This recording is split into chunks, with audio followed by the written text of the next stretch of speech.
Bonjour à toi, je suis super contente de te retrouver pour une nouvelle vidéo autour de la peur de la solitude.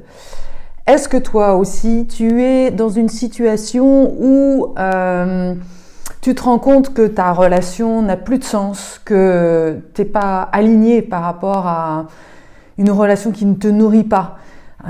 Tu fuis certainement cette réalité à travers un surplus de boulot. Tu te focuses sur ton travail, qui d'ailleurs peut-être dans lequel peut-être tu as aussi des difficultés. Et c'est comme si en fait tout l'univers faisait que tu étais face à cette peur profonde de la solitude. Alors pour pouvoir vraiment parler de cette peur de la solitude, je vais m'appuyer sur un jeu que j'aime beaucoup qui s'appelle le Tarot des héros et qui nous propose justement cette jolie carte de la peur de la solitude. Et tu vois, il y a cet homme qui est de dos et à côté un couple avec la femme qui a la lumière dans le cœur. Alors, qu'est-ce que nous dit cette carte ? C'est très intéressant en fait, et pour moi ça résume bien ce que j'aurais certainement du mal à dire avec mes propres mots. Donc autant utiliser en fait ce qui est déjà là. Alors, si vous tirez cette carte de la peur de la solitude, cela signifie que vous êtes dans un état d'âme négatif, même si vous n'en êtes pas conscient. Alors, la solitude est une des grandes peurs de notre époque. Il est capital d'y faire face et de comprendre ce qu'elle signifie pour nous, car il est bien rare de ne pas s'y confronter au moins une fois dans sa vie. C'est aussi évidemment la peur de l'abandon, et on va le voir. La peur de la solitude est perçue généralement comme la perte de l'amour. Se retrouver seul, c'est être abandonné, ne plus être aimé. La question que tu peux te poser, c'est qu'est-ce qui me fait le plus peur dans la solitude ? La peur de la solitude est un état d'âme négatif très affectif. Elle découle de la peur d'être abandonné. Depuis que l'être humain s'incarne, il quitte le monde spirituel, sa vraie patrie, pour descendre sur la terre. Donc là, c'est clair, ça rejoint mon point de vue qui est de dire que nous sommes avant tout une âme qui s'incarne sur terre. Il emporte dans l'incarnation une blessure d'abandon, située dans son corps astral. Cette blessure est liée à la croyance qu'il est en exil sur la terre, coupé de son monde spirituel, comme un reclus. L'être humain doit dépasser son sentiment de séparation en se reliant au monde spirituel tout en étant incarné. C'est vraiment le lien que l'on fait entre la terre et le ciel. Et c'est ça, en effet, que l'être humain doit recontacter, qu'il est à la fois incarné et à la fois relié à quelque chose de bien plus grand. Cette blessure, elle est liée à cette séparation. S'il n'y arrive pas, il cherchera constamment des satisfactions affectives dans le monde afin de compenser cette peur d'être abandonné, qui demeure comme une blessure à vivre dans son ventre. Bien évidemment, tant qu'il vivra de belles relations, il se croira à l'abri de cette peur, mais lorsqu'il perdra une relation sur laquelle il comptait beaucoup pour se nourrir affectivement, il paniquera et plongera dans la peur de la solitude. Donc il est temps pour vous de faire un bilan de vos attachements affectifs. Espérez-vous que les gens qui vous aiment éloigneront de vous le spectre de la solitude. Seriez-vous capable de faire face à la solitude si elle se présentait ? Le remède pour y voir clair est le détachement. La solitude est un moyen de s'individualiser. Bien sûr, cela ne signifie pas qu'il faille impérativement se retrouver seul concrètement et tout le temps. L'important est de se ménager des moments de solitude où vous vous sentez capable de découvrir en vous qui vous êtes vraiment, en dehors de l'influence de ceux que vous aimez. Il est impossible de se connaître tant que nous ne sommes pas pleins des croyances des autres, de leur conditionnement. Non, il est impossible de se connaître tant que nous sommes pleins des croyances des autres, de leur conditionnement, de tout ce que nous avons appris. Nous ne pouvons réellement nous connaître qu'à partir du moment où nous acceptons de passer du temps seuls face à nous-mêmes. La solitude ici n'est pas seulement physique, De plus, la solitude physique ne peut très bien durer que le temps de votre travail intérieur, mais elle doit être psychique, c'est-à-dire que vous devez vous débarrasser de tous vos conditionnements. Par exemple, ma famille m'a inculqué qu'il n'y a rien après la mort, mais moi, qu'est-ce que je sais vraiment de cela? Ce à quoi je crois. L'important est de découvrir par vous-même, dans votre solitude intérieure, ce que vous savez vraiment. Ce travail d'individualisation ou de connaissance de soi vous amènera à rencontrer cette lumière où l'on voit ce que l'on voit sur la carte. Vous saurez qu'il existe une sagesse dans l'univers et qu'elle est toujours bienveillante quoi qu'il nous arrive. Vous ressentirez que l'amour est en vous, dans votre cœur, et que l'éloignement physique ne supprime pas l'amour que vous portez dans votre cœur. Et même si l'irrémédiable se produit et que vous perdez un être cher, l'amour sera toujours présent, car il vit au-delà de la forme. En effet, la perte d'un être cher est la conséquence directe de la peur de la solitude. Je répète, la peur d'un être cher est la conséquence directe de la peur de la solitude. Cela signifie que vous perdrez forcément un être cher dans de brefs délais si vous avez peur de la solitude, mais que cette peur vous conditionne à vivre tôt ou tard une épreuve de ce genre afin de vous donner une chance de grandir à travers elle. En associant le détachement à l'individualisation, vous n'aurez plus peur de la solitude, bien au contraire.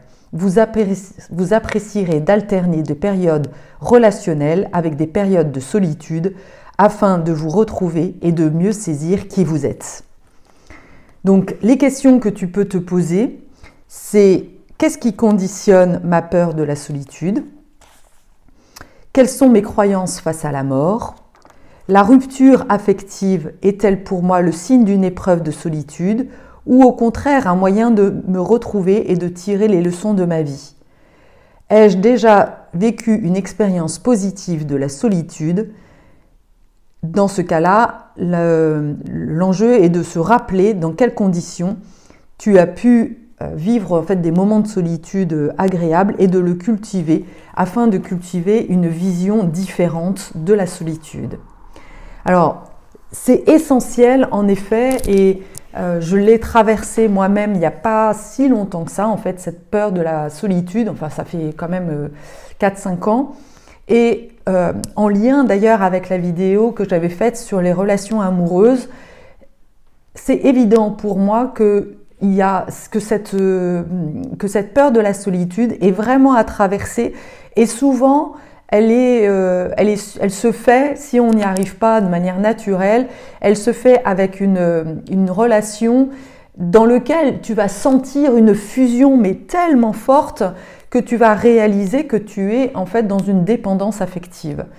Et la dépendance affective, eh bien, c'est justement cette sensation que tu t'accroches à l'autre, que ta vie en fait est centrée sur l'autre, même si tu as conscience en fait qu'il ne faut pas faire ça, et pourtant, eh bien, tu n'y arrives pas en fait de faire autrement. C'est une vraie drogue en fait.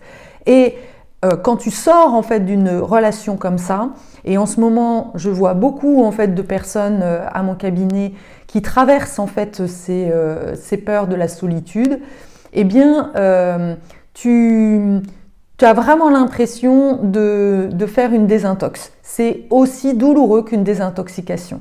C'est vraiment cette sensation en effet que tu revis l'abandon et selon ton parcours de vie, qui a souvent une grosse résonance en fait par rapport à cette peur de l'abandon. Et l'autre d'ailleurs, souvent te renvoie aussi cette peur de l'abandon, c'est souvent son histoire. Et moi, ce qui m'hallucine, c'est que dans les programmes que je fais en ce moment et les personnes que j'accompagne, je vois à quel point la personne se pose d'abord la question de « mais pourquoi il fait ça ? Qu'est-ce qui s'est passé ? Je voudrais comprendre l'autre, comment c'est arrivé à ça ?» plutôt que d'être… donc c'est le mental en fait qui prend le dessus et tu es coupé en fait de ton émotionnel. Tu n'arrives pas en fait à juste rester présente avec l'émotionnel de la douleur parce que c'est tellement douloureux de perdre l'autre et tu as l'impression vraiment d'être face à la mort. Donc c'est hyper important de traverser en fait cette peur de la mort et de te rendre compte que ce n'est qu'une illusion. Parce que tant que tu n'as pas traversé en fait cette douleur, eh bien tu vas toujours dépendre de l'autre et comme le dit très bien la carte, tu vas avoir, la relation en fait ne peut pas durer tant que tu as peur de perdre l'autre et que du coup, si tu as peur de perdre l'autre, eh bien, tu vas sans arrêt te suradapter, tu vas accepter des choses qui ne sont pas justes pour toi et du coup, oui, c'est vraiment, la relation ne peut pas être fluide puisque à chaque fois, en fait, tu te sacrifies pour l'autre. Et ça, c'est vraiment quelque chose que je rencontre très fréquemment en fait chez les femmes. Ça existe aussi chez les hommes, qui vont d'ailleurs souvent chercher des relations hyper compliquées, des relations impossibles. Et il y a aussi, et ça c'est en complément avec, enfin ça c'est vraiment aussi mon expérience, c'est que souvent, très souvent même chez les hauts potentiels, derrière la peur de la solitude, il y a en plus des mémoires transgénérationnelles que tu es en train de guérir. Donc il y a par exemple quelque chose que je retrouve très souvent, il y a parfois soit des amours impossibles que l'on retrouve, des chocs vraiment traumatiques qui se sont passés, soit par exemple ta mère n'a pas pu se marier avec l'homme, ta mère ou ton père n'a pas pu se marier avec l'homme qu'il voulait, ou ça peut remonter de manière beaucoup plus grande. Ça peut être aussi la perte d'un petit frère ou d'une petite sœur qui reste comme un fantôme familial. Et donc évidemment, tu es en train de rejouer cette perte-là. Et évidemment, c'est hyper douloureux. Mais tu es obligé de le traverser pour justement couper les chaînes transgénérationnelles et faire en sorte que justement, eh bien, qu'il n'y ait plus cette problématique de perte de l'autre. Voilà, donc j'espère vraiment que cette vidéo te sera utile. N'hésite pas aussi à faire appel à un professionnel pour t'aider à traverser cette période-là. C'est aussi le moment où justement tu peux t'appuyer sur quelqu'un, faire confiance, parce que ça souvent c'est aussi très compliqué pour les hauts potentiels, et de lâcher aussi la croyance que tu dois toujours te débrouiller toute seule ou tout seul. Voilà, ça c'est vraiment le moment où tu peux traverser ce besoin de solitude, enfin cette peur de la solitude, mais tout en étant soutenu, ça te permettra en fait de le vivre de manière beaucoup plus sereine. Tu n'as pas besoin non plus que ce soit une souffrance incommensurable. Voilà, donc n'hésite pas, je t'offre une première séance de diagnostic si ça résonne en toi.